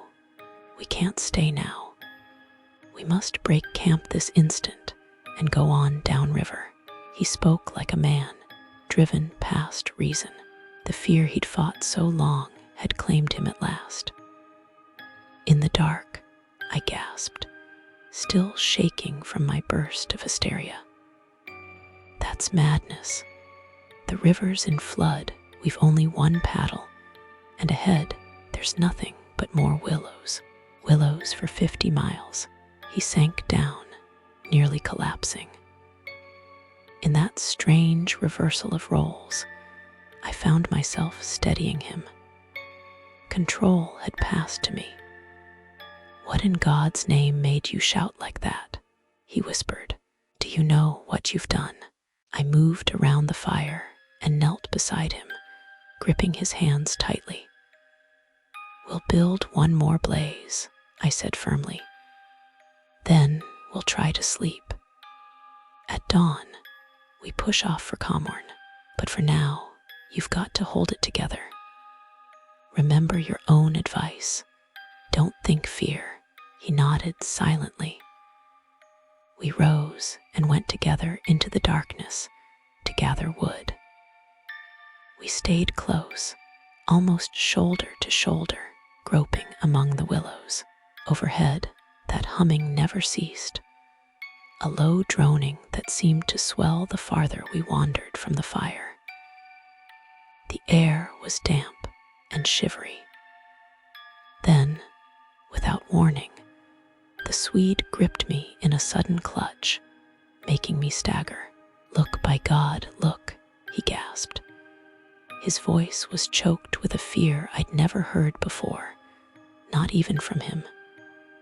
He was pointing back toward the fire. I followed his finger, and my heart nearly stopped. Something was moving there. I saw it through a strange, filmy veil, like a theater's gauze curtain. Not man, not beast. Its shape was too large, too formless.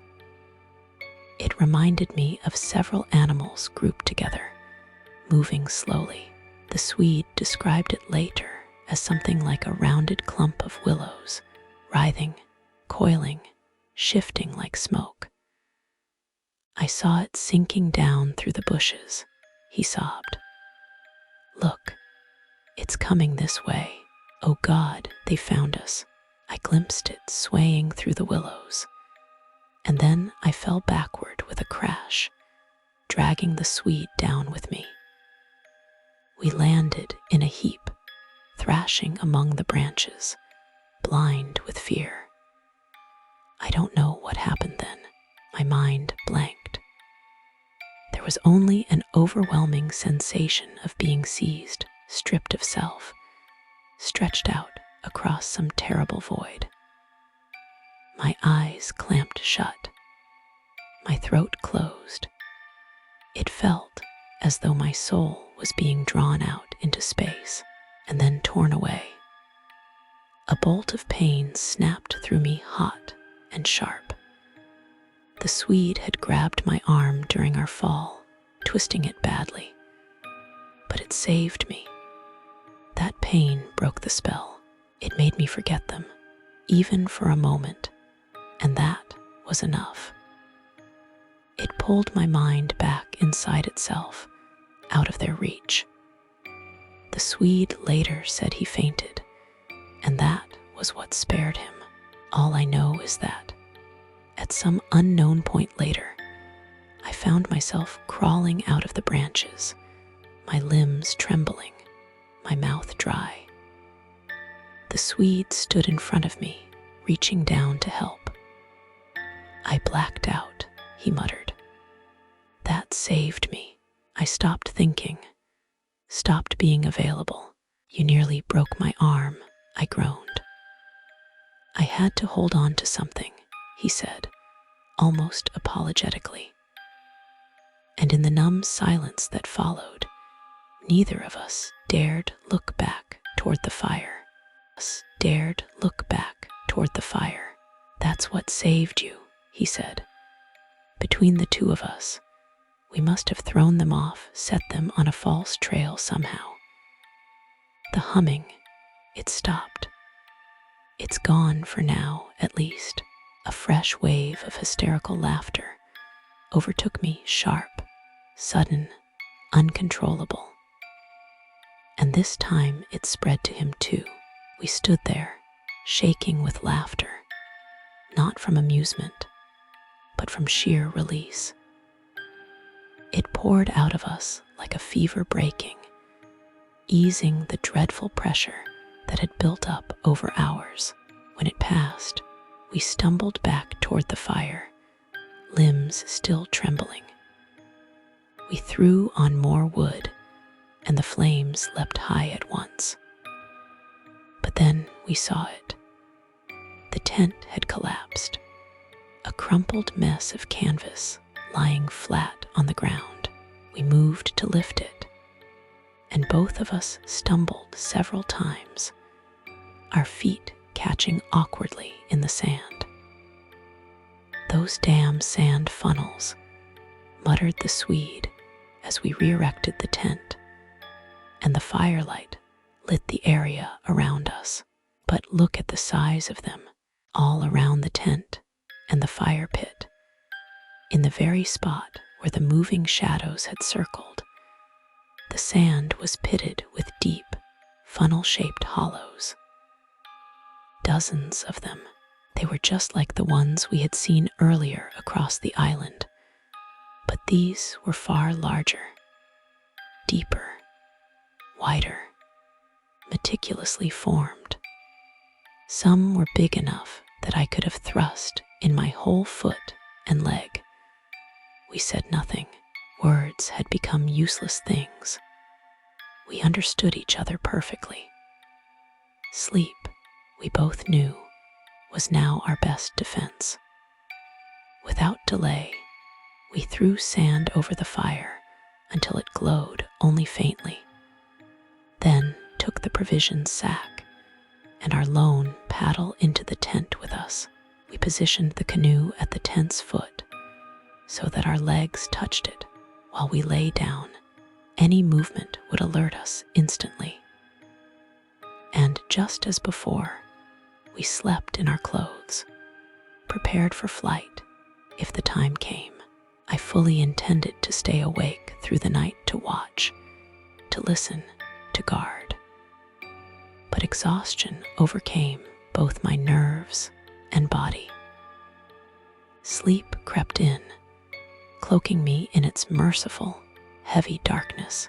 That my companion had also fallen asleep seemed to hasten my own surrender.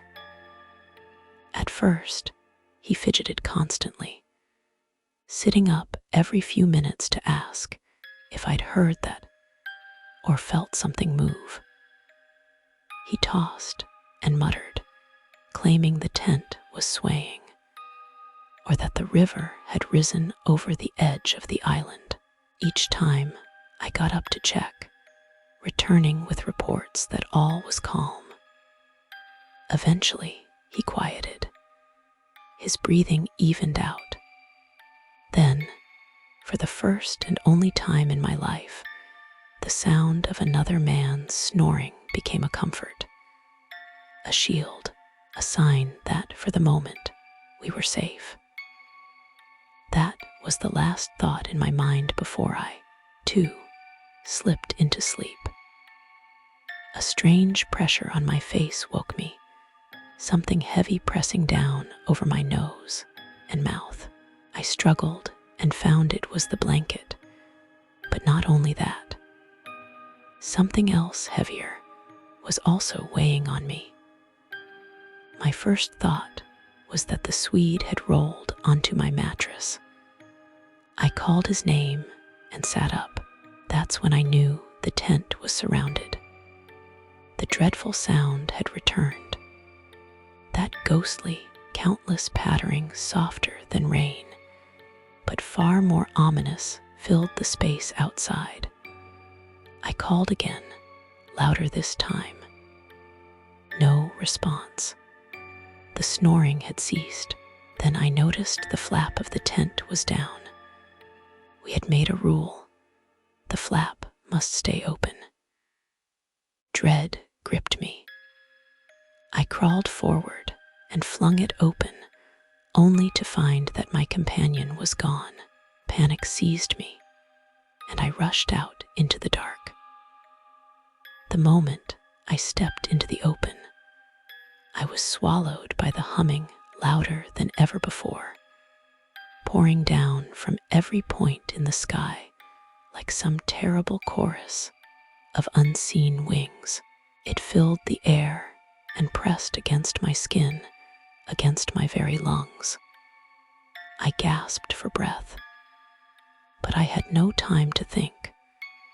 The Swede was out here somewhere and in danger. Dawn was beginning to break.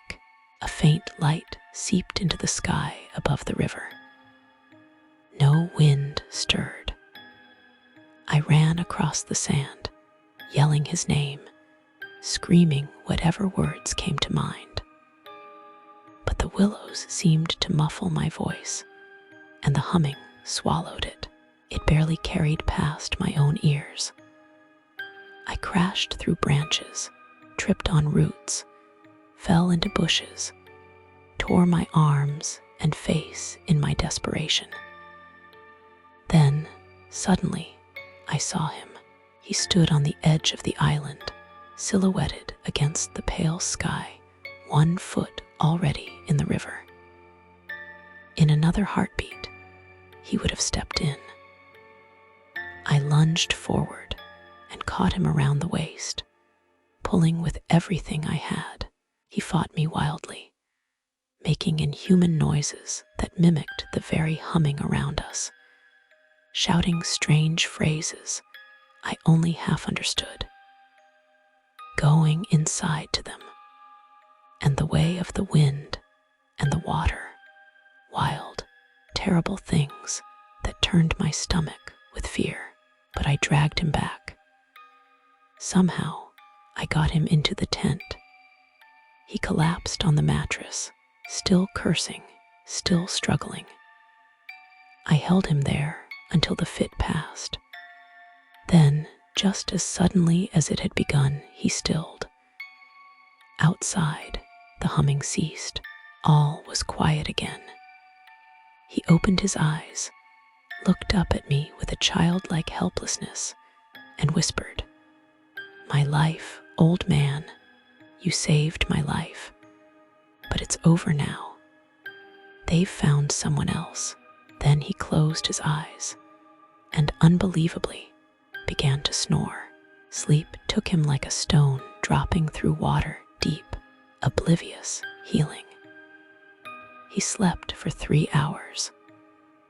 I watched over him the whole time, unable to rest, too shaken to even close my eyes. When the sun rose high into a hot, breathless sky, he finally stirred and stretched. It was as though none of it had happened. He stood, yawned, and moved to the fire to prepare breakfast. I followed him to the riverbank, wary. He merely dipped his head in the water, shivering at the cold. "The river's finally falling," he said casually. "Glad of it. The humming has stopped," I said. He turned to me, calm and collected, as if from a dream. "Everything has stopped," he said, "because..." He trailed off, but I pressed him. "Because they've found another victim?" I asked, trying to make it sound like a joke. He nodded gravely. "Exactly. I feel it, as clearly as if they told me themselves. We're safe again." Then, without warning, he began searching. "Come," he said. "If we look, I think we'll find it." We followed the shoreline, scanning the sandy inlets and shallow pools. He moved quickly, poking with a stick among the exposed roots and muddy coves. Suddenly, he stopped. "Ah," he said softly. His tone made my blood run cold. I hurried up behind him. There, caught among a nest of willow roots at the water's edge, was a large, dark shape, half in the river, half out. A body. It was the corpse of a peasant. The face was pressed into the sand. His clothes were torn and waterlogged. The current must have swept him onto the island just as dawn was breaking. At the very moment the Swede's madness had passed. "There's our escape," the Swede murmured. "The sacrifice. The victim they took instead. We knew what had to be done. We should bury him properly," he said. "I suppose so," I muttered, uneasy. There was something unnatural about the drowned man, something that made my skin crawl. As we clambered down the bank toward him, My foot slipped, and I collided with the Swede. We both tumbled forward, splashing into the shallow water, and struck the corpse. The moment we touched it, the air exploded with sound. That humming now multiplied, magnified, intensified, burst forth all around us. It was as though we had struck a hive of invisible hornets. The noise surged up into the sky, rushing away in a spiral of chaos until it vanished far above us. We clutched each other in terror. Then, the current began to move the body. It turned in the water, rolling slowly onto its back. The face and chest surfaced, and we saw small hollows, scores of them, imprinted into the dead man's flesh, just like the funnels in the sand. "Their mark," the Swede whispered hoarsely.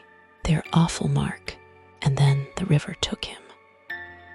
The current pulled the body loose from the roots and carried it away, spinning gently in the sun, further and further, until it was gone.